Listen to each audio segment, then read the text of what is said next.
In this lecture, we discussed Trellis coded modulation.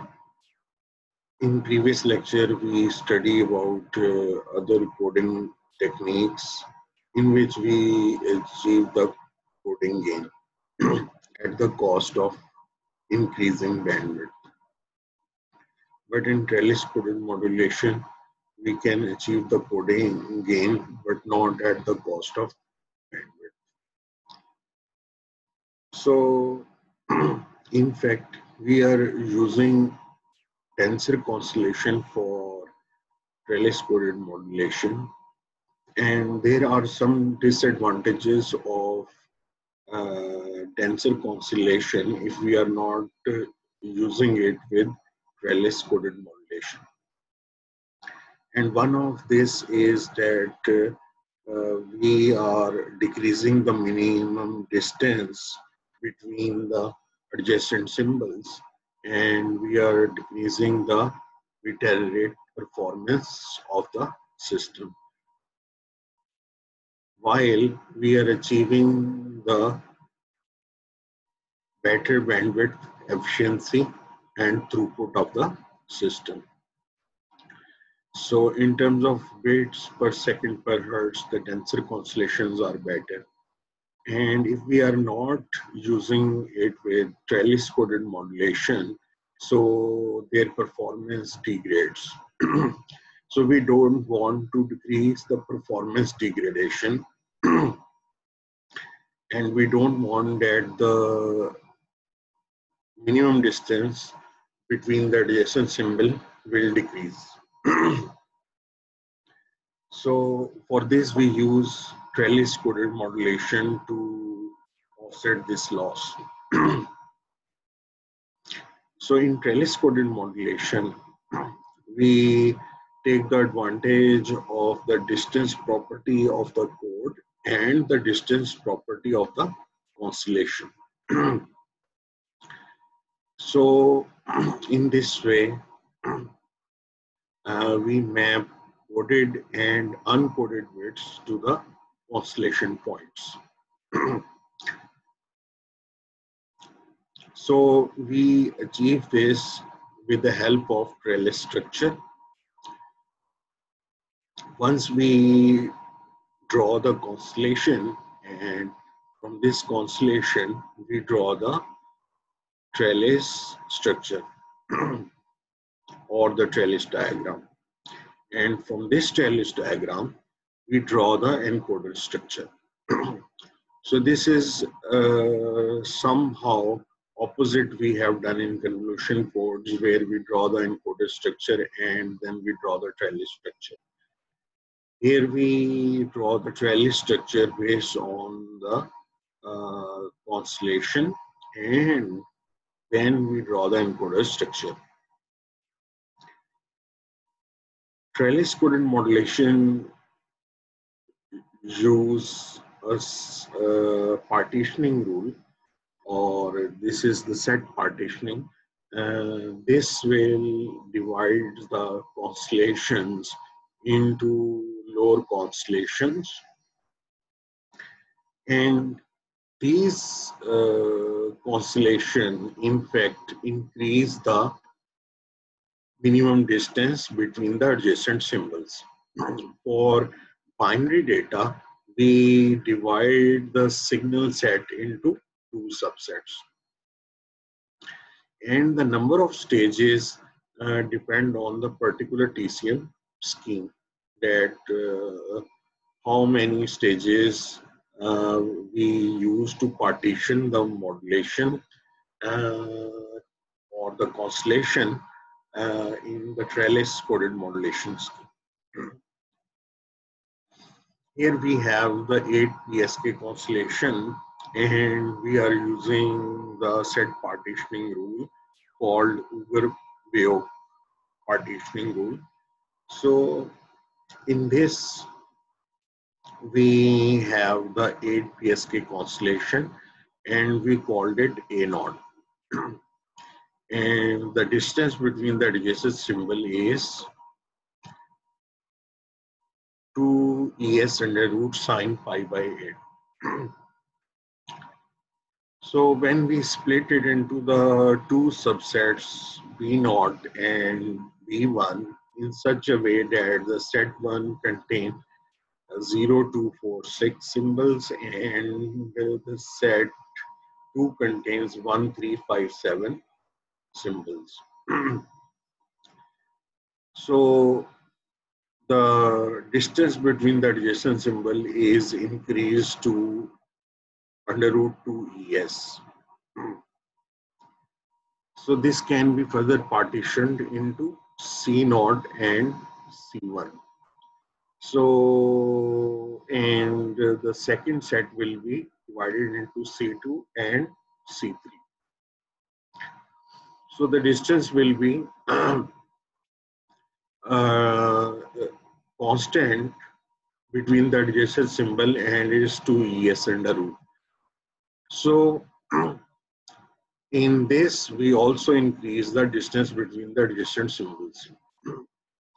Actually, with the help of Trellis structure, we control the transition between the symbols in such a way that the distance between the code should be adjusted,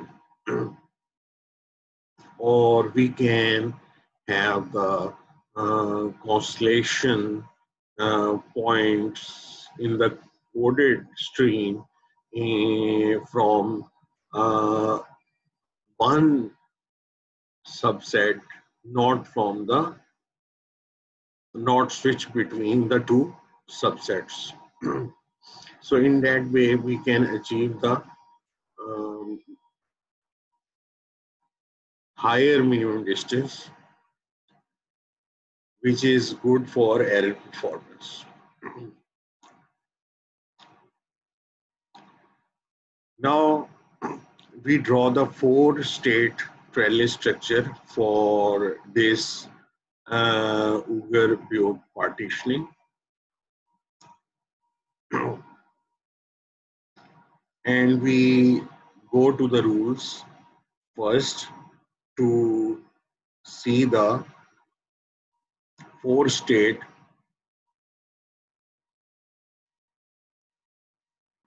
trellis coded modulation rules, and these are the rules. And these rule says that if we have to encode k bits per modulation interval, then we have the 2 raised to power k possible transitions. For example, if we are going to encode 2 bits per modulation interval, then we have 4 transitions from one state to the other state. So we may have the parallel transition from one state to the other state. So it is possible that we have more than one transition between the pair of the states. Third rule says that there must be a symmetry and regularity between the occurrence of the waveforms. And we will see in the trellis structure in the next few minutes. So the transition originates from the same state or assigned waveforms from subset B0 or B1. So either we assign the waveforms from the set B0, that is 0, 2, 4, 6, or 1, 3, 5, 7. So we cannot have a mixture between them. So either we choose the waveforms originating from 0, 2, 4, 6, or we choose the waveform from 1, 3, 5, 7. Similarly, when we are joining the states, so we assign waveforms from the subset 0, 2, 4, 6 and 1, 3, 5, 7. Similarly, the parallel transition are assigned waveforms with the better distance properties and from a lower subset which is C0, C1, C2, and C3. For example, we cannot switch between them. We have the sine waveforms from 0, 4, 2, 6, 1, 3, and 5, 7, as we have seen in the partition.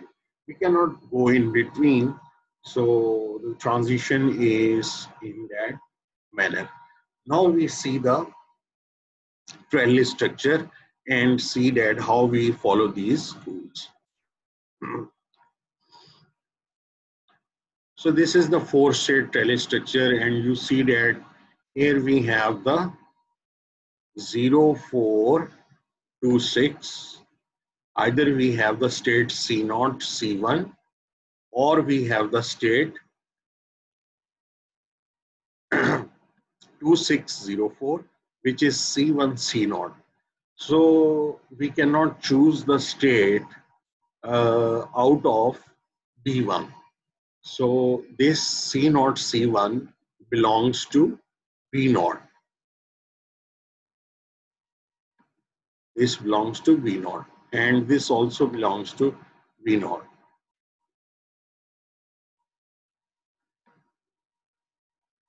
So here we also have the state 1537 and 3715, in which we have the state from B1 and B1. So we cannot have a mixture of B0 and B1, right? And how many transitions we have? Actually, from every state, for example, if this is the state and this is the next states, so we have the 2 raised to power k transitions. I mean 4 transitions if we are using 2 bits per modulation interval. And this belongs to the originated waveform, when as a result of this transition is 0, 4. So we have in fact the waveform 0 or 4 assigned as a result of this transition. So we cannot choose a waveform out of C0. So we can, this is from C0. So this will be 0 or 4, because we choose the parallel transition with the maximum distance, and then we choose from C1, and then we choose from C1, and then we choose from C0, and then we choose from C2, and then we choose from C3, and then we choose from C3, and then we choose from C2.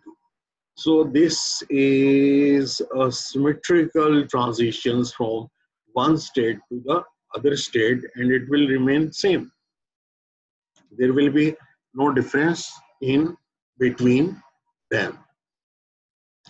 So this is the 4-state trellis with parallel paths for encoding QPSK with 8S. So we are encoding QPSK with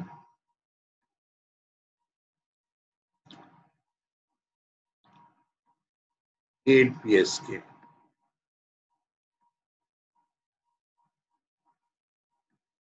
So what is the criteria? How we encode the QPSK with 8 PSK? So there is a criteria. If we have the K bits to encode it, so we have to encode them with K plus 1 bits, right?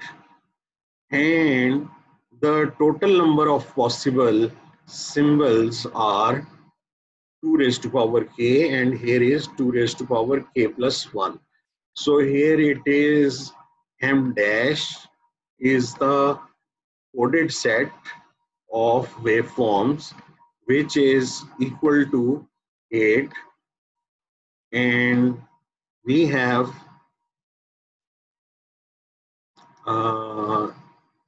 uncoded waveform set M which is equal to 4. So this 4 uncoded waveform set of QPSK is modulated with coded waveform set of 8PSK. Now we look into the 8-state trellis structure of this modulation.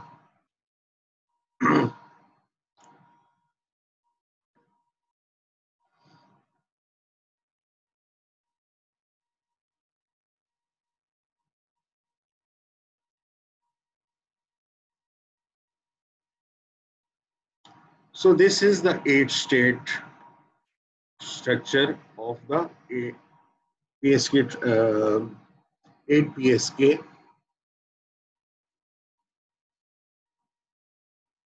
trellis. So here we have 0426, which is B0, and this is B0, and this is B0, and this is also B0. So we are switching between these, but keeping in mind that the number of paths from one state to other state are 2 raised to power 2. So we are considering the paths for one state to the other state are 2 raised to power 2. So it is 1, 2, 3, 4. And in an order that we have 0, 2, 4, and 6. So similarly, we have the paths from each state.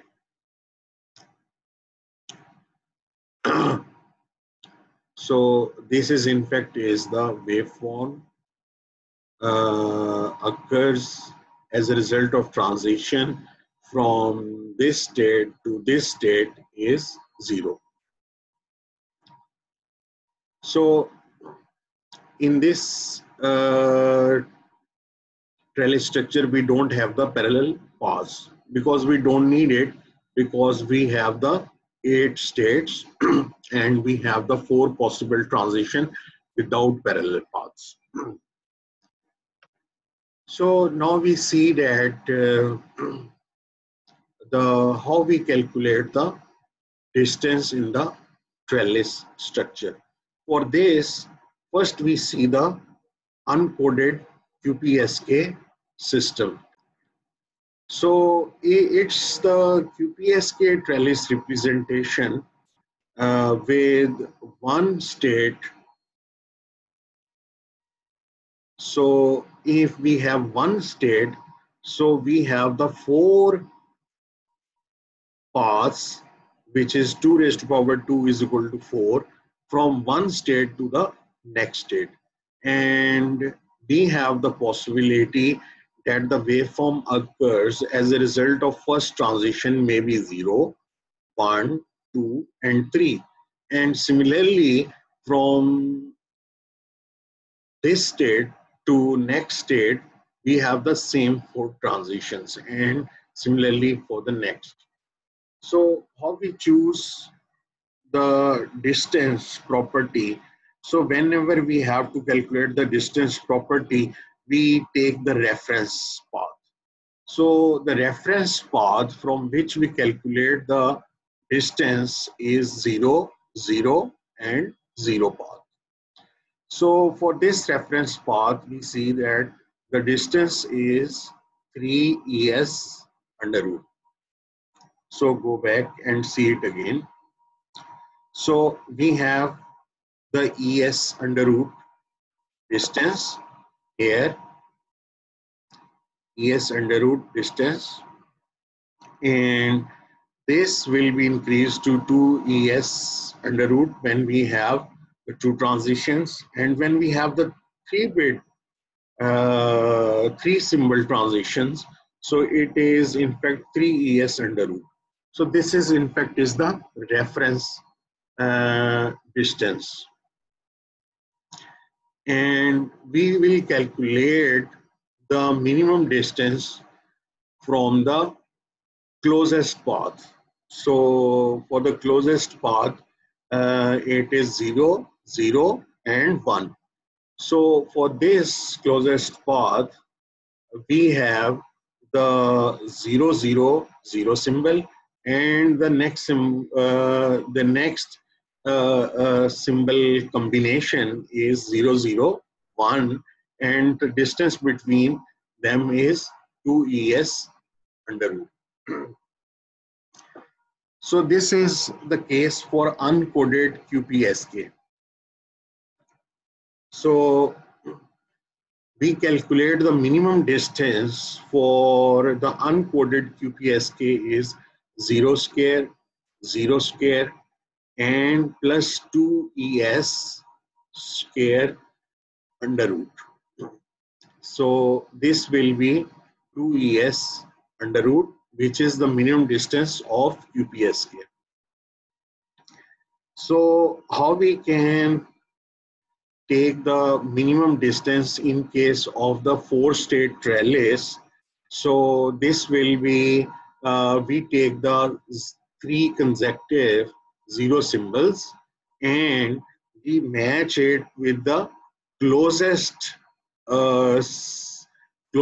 possible path which originates from 0 and terminates to 0.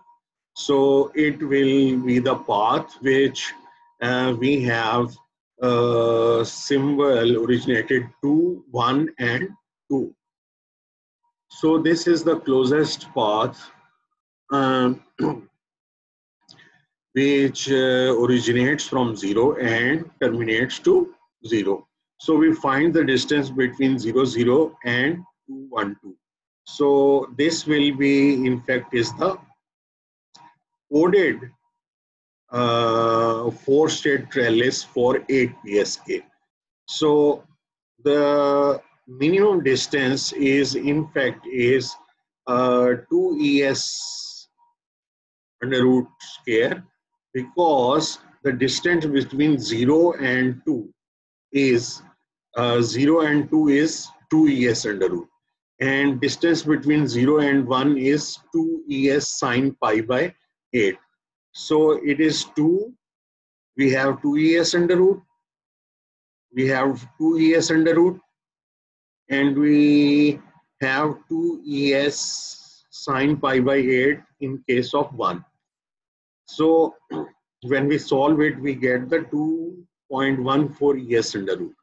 So this is in fact is the coded 8 PSK minimum distance.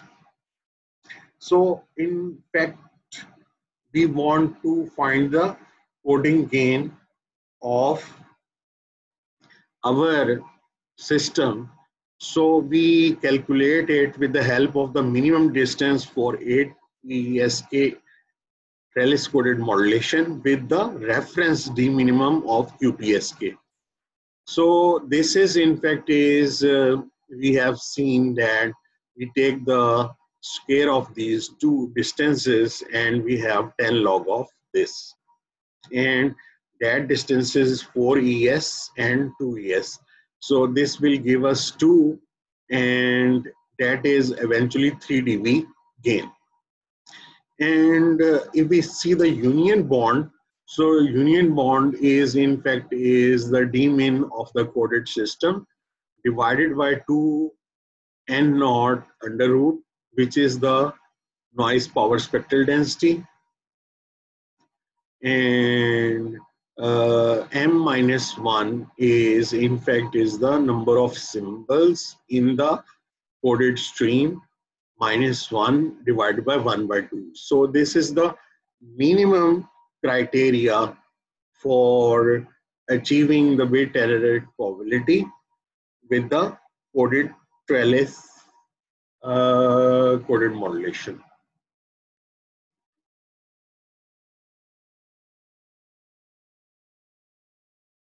So we calculate the minimum distance with the eight state Trellis without parallel paths. So in this, so the path which originates from 0 and terminates to 0 is 6, 7 and 6. So we calculate the coding gain for this.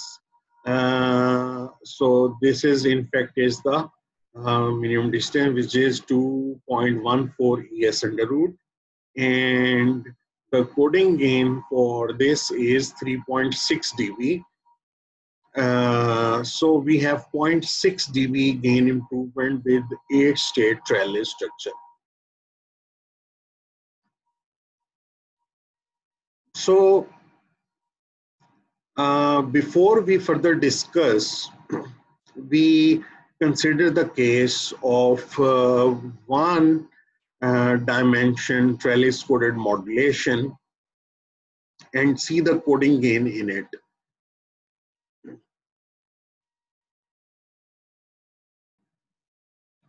So we see the case of encoder, which is 2 by 3. So the first bit, which is the most vulnerable bit, comes as it is, which is the message bit, and the second bit, which is less vulnerable, is encoded with 2 coded bits. Now we map this first bit with the maximum distance, and we see this encoder implementation with one-dimensional TCM. So in one-dimensional TCM, we have the structure like this, that we have the 0 to 8 waveforms, 0 to 7, 8 waveforms, and they are represented from 0, 0, 0 to 1, 0, 0. So this is in fact is the maximum distance of 8. So the distance D is equal to 8 with the most vulnerable bit. And now we see it on the trellis. So all the parallel paths in the transition is 0, 0, 0 and 1, 0, 0. So for this, we kept the minimum distance of D is equal to 8. And similarly, for all other parallel paths, 0, 1, 1 and 1, 1, 1, we kept the distance of 8. So among all the parallel paths, like we see 2 and 6, so we check it here. So we see 2 and 6. So here is 2 and here is 6. So the minimum distance is 8. So in the first bit is the most vulnerable one, and we kept it at the maximum distance in the trellis. So what about the other states? So there is the repetition. If we see the U2 and U3, so it is 0, 0 and 0, 0. So this is in fact is the same, and this is in fact is the same here, right? So we have in fact these bits are coded. So these bits are coded message bits, and these are the same for U2 and U3 weights in the parallel path. So similarly, we can see the encoder structure of 8PSK, and we go and see the 8PSK encoder structure. So this is the encoder structure for 8PSK with 4-state trellis that we have the first bit as the first message bit as the coded bit, and the second message bit as U2 and U3 coded bit using the convolution coder. So we have this 4-state trellis, and we have this in the PSK system. But when we calculate the coding gain, we have the same average power, and the symbol energy is equal in this 8PSK system. So we calculate the coding gain easily. But when we have the one-dimensional with unequal power, so we have to divide it with the average power. So we can see it here.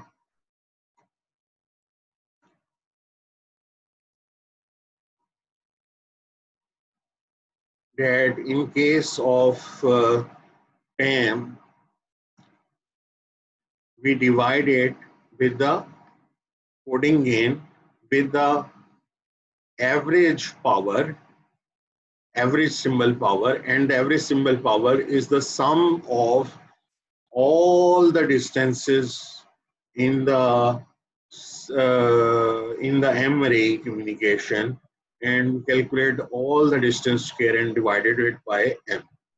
So we calculate the average symbol power, and similarly we take it for the reference signal, which is in fact is 4 PAM, and we calculate the average distance for this. So this is a different when we are treating with unequal power or unequal average power of the signal. So this is all about trellis coded modulation, and thank you very much for listening.